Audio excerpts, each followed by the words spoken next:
Welcome to the Back to Me podcast, where we help multicultural incoming freshman women and men manage their entire college experience throughout post-graduation to successfully transition into entrepreneurship and corporate workspaces as new hires.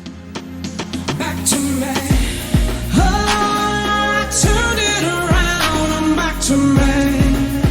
I finally figured it out. I'm back to me. So when you think you have nothing, back to me. I go back to me. Yeah, I'm back to me. Hello, everyone. It's your host, Yoli Tamu. When you were a child with a vivid imagination, what did you dream about? In this week's episode of our 4th annual Divine 9 series, we are joined by Elijah Williams, Lambda Xi Chapter Initiate of Phi Beta Sigma Fraternity Incorporated. As a young person raised in Atlanta, Georgia, Elijah loved to build things using his Lego set. With his creative imagination and a desire to design and engineer, he grew up and decided to leave his hometown to focus on a major in mechanical engineering and a minor in African American studies at Arizona State University. Find out how this popular engineering program has contributed to his desire to pursue a career in theme park engineering, and why he is excited to vote and ensure he has a say in the outcome of his future during this year's election. Enjoy. You students are amazing. I'm meeting some incredible people, and today, wow. We have this incredible person, Mr. Elijah Williams from Arizona State University. How are you doing?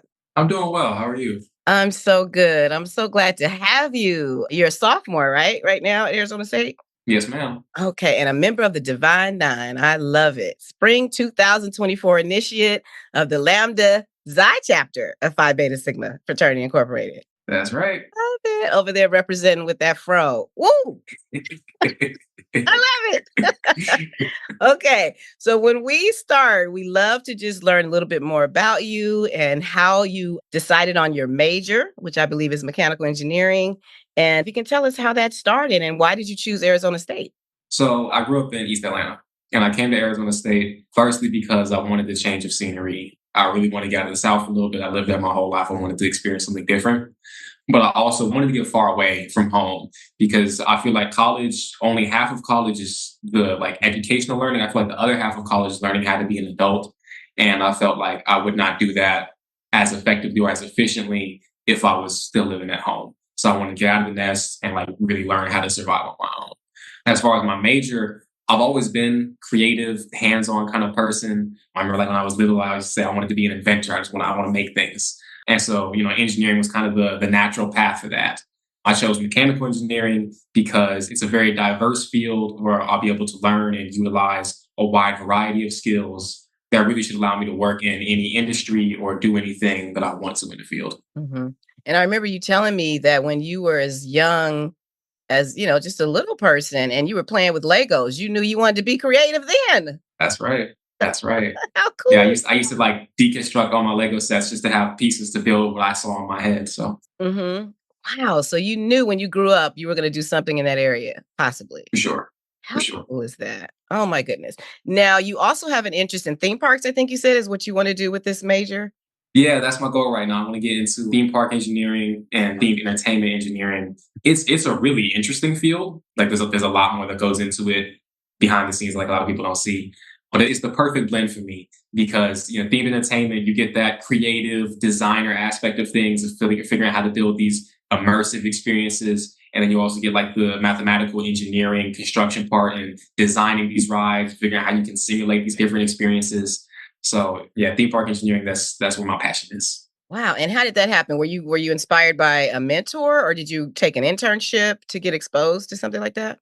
I kind of just found it on my own. I've always really enjoyed theme parks and amusement parks. And then I just through my own research, I found out what a Disney Imagineer is. And that kind of started me on that path, looking into what goes into creating theme parks, and pretty much it. That's pretty cool that you said you did your own research, because sometimes you have to be surrounded by someone to inspire you, to spark an interest, but you already had an interest and you went in and did your own research. That's pretty cool.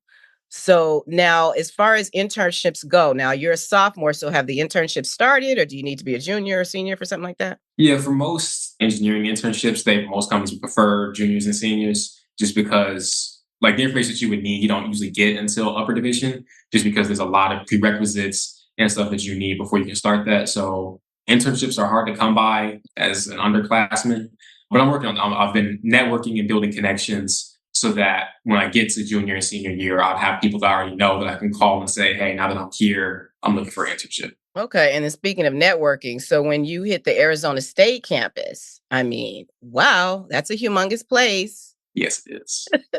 So within your major, did your professors kind of guide you to maybe some organizations, some clubs? How did you acclimate and find your people on campus? It's a lot of kind of just putting myself out there and seeing what's available because like you said, like Arizona State is huge. The Tempe campus where I'm alone has like 90,000 students. So when I came here, I knew I would find a place for myself. I knew I would find my people because there's so many people. How can I not? So it's kind of a lot of just putting myself out there and looking. And Arizona State is actually really good about that. They have lots of club fairs and lots of tabling events for not just incoming freshmen, but mostly for freshmen to get exposed to kind of everything that the university has to offer. And it's like one of the things that I found through that, the club here we have on campus called the Theme Park Engineering and Design Club, which I'm a member of. And I've done workshops with them. I've done a lot of networking with them. I actually had an opportunity this past spring with them to get a behind the scenes look at the new Mattel theme park in Glendale. So I built some connections there. That's one place I'm hoping to be able to intern in the next year or so. Okay, so you're pretty proactive, which is what it takes. I mean, for you to get up from Atlanta and go to Arizona, you just don't hear that often. So were you just like drawn to Arizona because of your major, because of, incredible opportunity? What drew you to Arizona? A little bit of everything. ASU does have an outstanding engineering program. It was out of the South, which is what I wanted. I've got some family in different parts of Arizona, so that was nice. But I wanted something that was big. So I went to like big high schools that had 3,000 and 4,000 kids, and so I wanted something that felt bigger than high school. And Arizona State is definitely that. And it comes a lot of advantages. Like there's a massive alumni network, and just because of how big the university is, there's all kinds of like sponsorships and corporations and companies that invest in the ASU. So like the exposure that I will get in my time here is unmatched. Absolutely. And it sounds like you just said, the partnerships are already in place. The collaborations with the school are already in place. That's right. That's fantastic. So now I love the fact that you said you wanted to leave not only to pursue your major at an incredible university, but you knew that you wanted to form adulthood, and it would happen for you out of state. I thought that's so cool to hear because on this podcast, we serve that incoming college freshman and they're just dealing with all that anxiety of just transitioning into a new environment. It sounds like you just jumped head first into the water and said, we're transitioning. Yeah, pretty much. Pretty much. It's so cool to hear. So would you encourage a listener in that situation to do that, to just jump head first? Just do it. I would say 50-50 because I know that that's not something that everyone can do because I know that I'm certainly blessed enough to have parents who prepared me really well to be able to do that. But I know that's not something that everyone necessarily can do. But for those who might be considering it or feel like they might want to, I would absolutely encourage it because it's a whole different experience, like being way out on your own. There's nothing that you can really have in childhood that will prepare you for that. And there's a lot of responsibility that comes with that. So it's a lot of fast learning because it can be a lot of fun and, you can do what you want to, but it's going to catch up to you real quick too. So it teaches you a lot of fast lessons, about taking care of yourself and having responsibility and kind of taking charge of your own life. But it also gives you like a nice appreciation for what you had before. Like I'm out here taking care of myself and it's like, I didn't realize these certain things that my parents did for me. So I appreciate it more when I go home. That's good. I'm sure they'll be proud to hear that. That's pretty cool. So you're talking about taking care of yourself. I love that you're saying that. So what does that look like for you? Do you have some sort of routine? Is it filled with exercise? Is it meditation? How are you preparing yourself to take on the day? My routine kind of fluctuates because I don't ever want to get set anything too rigid because if something throws it off, it kind of messes everything up. But yeah, just time management is the biggest thing. And then not letting things overwhelm you. That's something I'm still kind of working on, but kind of, taking things one day at a time. And like, it's also okay to take a step back. Like even within the fraternity, like when things start to get too much, it's okay to just take a step back, take a deep breath, kind of collect yourself get your head in the right space, and then re-engage. It's learning how to do that without letting the train come off the rails. Mm-hmm. That's good that you're saying that. You have to learn how to not overwhelm yourself. It's as simple as that. So do you have like a planner of some sort or an app that just kind of you keep a schedule and it just reminds you when you're supposed to do things and you can move things around? Yeah, I mean, I have like a calendar that keeps track of like my weeks and months on a kind of a broader scale. Most of the time, I do a good job of managing my responsibilities, so it's not a lot to keep track of. But then, sometimes things just do overlap. And the day before, 2 days before, I'll just make a daily planner because it's Thursday. These are all the things I need to do, and I need to do them in this order, and then just kind of check them off throughout the day. Time management is really important. It's really important. Because if you don't manage your time well, it's easy to fall behind and it's easy for things to become even more overwhelming. Like it's stressful enough when you have 30 things to do in one day, but then if you don't manage your time well on top of that, and you're halfway through the day with only 3 things done, like the stress just compounds. Managing your time, that's really helpful to prevent that. But then it also allows you to be able to enjoy things because then, I can get to the end of the day and it's like I have everything done. I've taken care of business. Now I can go outside, I can hang out with my friends. I can do what I want to. I can decompress if I need to because I made sure I had time for myself at the end. I mean, it's a very mature approach. It's very mature for you to know that, okay, as a sophomore. So I'm so glad to hear it. Now, you mentioned your fraternity, and we're here for this Divine 9 series. And as I said, you are thoroughly representing, and I love it. Absolutely, absolutely. So what drew you to the Sigmas? And, what are some of those advantages for that listener that may be thinking about your organization or considering your organization? So when I came out here to college, I didn't really know anything about Greek life. And to be honest, I was trying to stay as far away from it as possible because a lot of what I did know was built on, stereotypes. And I was like, yeah, that's not for me. But then when I was out here just through happenstance, a lot of the people that I met and connected with, they happened to be Sigmas. Like when I first came to campus, because at ASU, they have this like engineering camp. That's like a couple of days before classes start. And then one of the counselors there, he was a Sigma, me and him connected. Like one of my best friends, like first or second week of school, I met him. He was a Sigma. And it's, I kept meeting them and I kind of connected with them like, okay, they're cool people. And so I started going to some of their functions to support them as individuals. And I got to meet even more people in the fraternity. And then, eventually, enough conversations, I started to get a little bit curious. So I started doing some research into the frat, kind of, what it's about, what the history is. And the more I learned, the more I loved. And it reached a point where I was like, I don't even feel like I have a choice. Like, I have to do this. Like, this is so perfect for me. Like, I have to do this. And I love you said you had friendships, individual friendships first. Yeah. That led you to the organization. Because do you think that's important that you kind of get to know people around you instead of just kind of like, as you said, falling into a stereotype, following the crowd, so to speak? Absolutely. Especially with D9 orgs, because these are lifelong commitments. And you don't get a second chance. So it's really important to know who you're interacting with, is to know who you're going to be around. Like, that's really important. Like, figure out what the organization is about. Because if you that'll give you an idea of what kind of like baseline, what the members are going to be like across the globe. But like, especially on your chapter, on your yard, because those are going to be the people that you're going to associate with and work with every day until you graduate. So yeah, it's really important that you get to know them and have a good feel for them because nothing really would be worse than joining this organization and having a bad experience. And then, you put everything into it and now you don't even want to be involved in it. Or, you made this lifelong commitment and it's like, I don't want to show it. Like, you don't want to have that experience. So it's important to know who you're dealing with in terms of the individuals, as well as the organization as a whole. So that way you can find your people. Okay. And so you're a recent initiate, spring 2024, which is so cool. That's right. So what are the advantages? What have you experienced so far? Has it blossomed more than you thought? I mean, so much more than I thought, to be honest. Yeah, like the biggest advantage, and I'll always say this about Sigma, the biggest advantage is always going to be the brotherhood because that comes first before everything. And like in terms of just having really good friends and people who I really connect with. I never imagined I would connect with other people to the level that I connect with some of my frat brothers. And so that's really cool. And that's really helpful in college, especially when you're out here, so far away from home. It's like you need to have support around you. But even aside from that, it's true family. We really do take care of each other. There have been some times, even relatively recently, I was having some mental health struggles and frat would not let me fall down. Whatever I needed, if it was help with something, if I just needed to have a conversation, frat would not let me fall down. They would not let me be alone through the hard times. And I've even had the opportunity to pay that back and do that. Some of my friends fall on financial troubles and I'm able to help them with that. We really take care of each other. And that is always going to be the biggest advantage because it's a wonderful thing.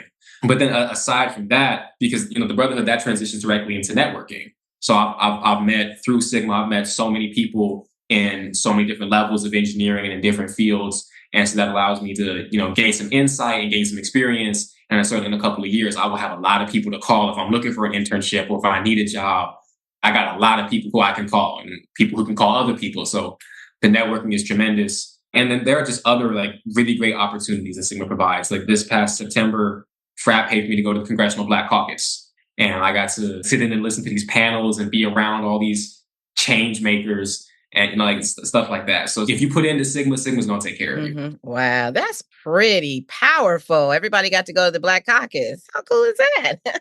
Yeah. All right. And then you also told me you happen to be an executive board member of the Black African Coalition on your campus. That's right. I'm the treasurer for the Black African Coalition here on campus. Okay, the treasurer. Got it. All right.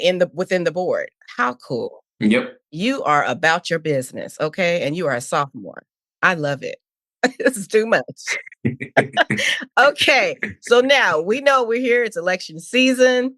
We've got a Divine Nine candidate. How are you feeling about that? What's your feeling right now during the season? I think that's really exciting. We're really not that far removed from having the first ever Black president. And so now only a couple cycles later, we have a D9 candidate. I think that's really cool. And that's something we should definitely be proud of. Mm-hmm. You encourage our listeners to vote, or are you going to vote? Absolutely. I would encourage everyone to vote because I feel that it is very important for everyone to vote because that is something that still so many people don't have the ability to do. And, everyone says it, but your vote is your voice. Your vote is your power. We have the ability, a very rare ability when you look at the rest of the world, that, we can have a say in determining the future of our country. We have a say in determining the outcome for our future. And so certainly if you're not happy with things, but even if you are and you want to maintain things, you need to vote so that your voice is heard. And I think it's important that people remember that. And certainly the day that, we decide to stop voting, they'll take away our ability to do so. We can't ever let that happen. Yeah. So I would encourage everyone to absolutely please vote. However you want to vote, but please vote. Right. Your vote is your voice. Thank you for sharing that one.